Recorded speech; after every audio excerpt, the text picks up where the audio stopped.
Welcome. Today we're going to talk about how to use the COUNTIF function in Excel in a quick and easy way. This function comes handy when you need to count how many cells in a selected area meet specific criteria. This means, for example, that we're looking for how many people from this table are exactly 18 years old. Thanks to this function, you can also get the count of people who are over 65 or whose name's Maria. Depends on what you need to find out. So, let's see how to do all this. Hello, and welcome to EasyClick Academy. My name's Frank, and together with our EasyClick team, we're here to make sure you'll be able to use Excel in a quick and easy way, thanks to our digestible video tutorials. To use the COUNTIF function, click into the cell you selected to display the result. Type in the equal sign and start typing COUNTIF. Excel looks the function up.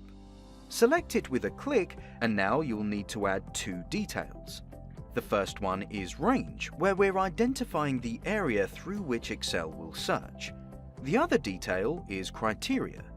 You need to specify what bit of information Excel should look for. We want to search the whole age column, so we'll select this area. Then we'll add a comma and enter the value for criteria. In this case, we want to find out how many cells contain nothing else but the number 18. Here we've got two options. We can enter the fixed value 18, close the brackets, and after we hit enter, we get the number of cells which contain the value 18. Or, if we need to change criteria regularly, we can tweak the function a little and have Excel extract the value for criteria from a selected cell. Here, we want to use the value stored in the cell G2.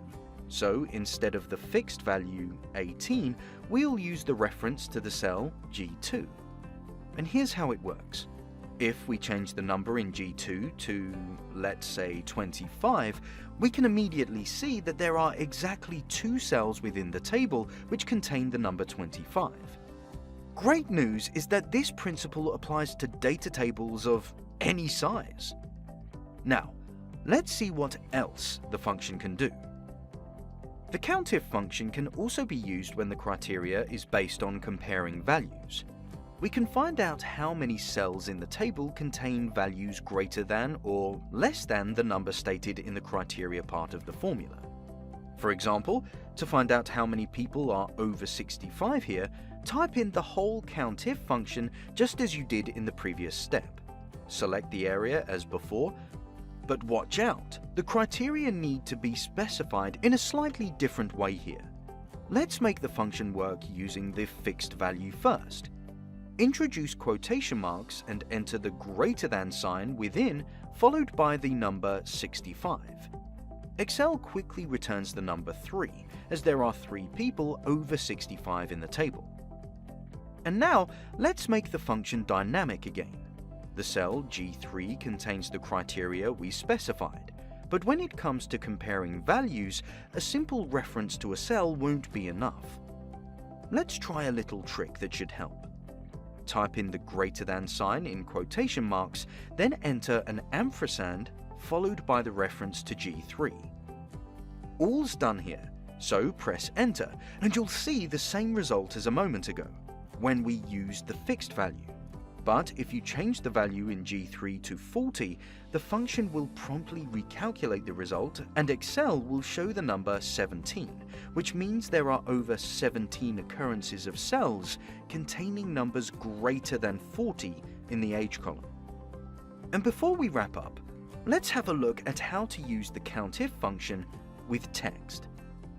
If we need to know how many people named Oscar there are in the table, we'll start off just as before, but we'll extend the selected area of the table to the columns containing names. And here's another important thing.